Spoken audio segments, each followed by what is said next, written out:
And in other headlines, it is now Super Tuesday, the busiest day of campaign 2016. A quarter of Americans will have their say today.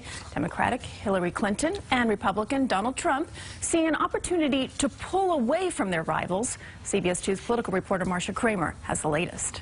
Using his private plane as a backdrop, Donald Trump was intent on putting on one really huge show as voters went to the polls in 11 states on Super Tuesday. Trump intent on showing brash confidence by moving on to battleground state Ohio, whose voters go to the polls in 2 weeks. He came with New Jersey Governor Chris Christie, the warm-up act to attack Senators Marco Rubio and Ted Cruz. Senator Rubio is on the air desperate. Senator Cruz is on the air. We do not need two twins from Washington, D.C. in the Oval Office, do we?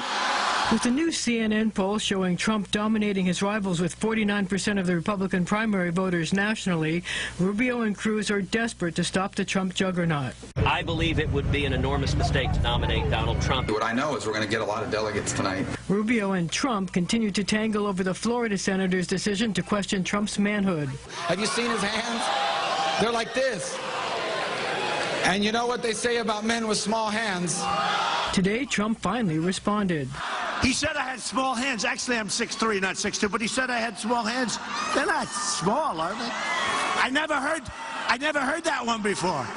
I've always had people say, Donald, you have the most beautiful hands. He wanted to be Don Rickles, and it hasn't worked because he's gone down. On the Democratic side, Hillary Clinton slammed Trump for not immediately repudiating the support of former Ku Klux Klan member David Duke. So I'm going to continue to speak out against bigotry wherever I see it or hear about it. She's leading by 20 points or more in polls of all the southern states holding primaries. If there is a large voter turnout today across this country, we are going to do well. And if there's not, we're probably going to be struggling. But I hope that there will be millions of people coming out and participating in what I call the political revolution.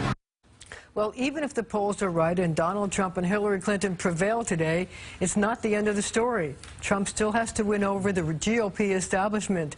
An Associated Press poll of Republican senators and governors showed that just under half won't commit to backing him if he gets the nomination. And it looks like Hillary Clinton will have to face off with Bernie Sanders for the entire primary season.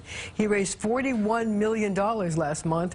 That's enough to campaign until the very end. So we'll have more tonight. Yeah, busy night ahead, Marcia. We do indeed. We'll see you later. Thank you. All right.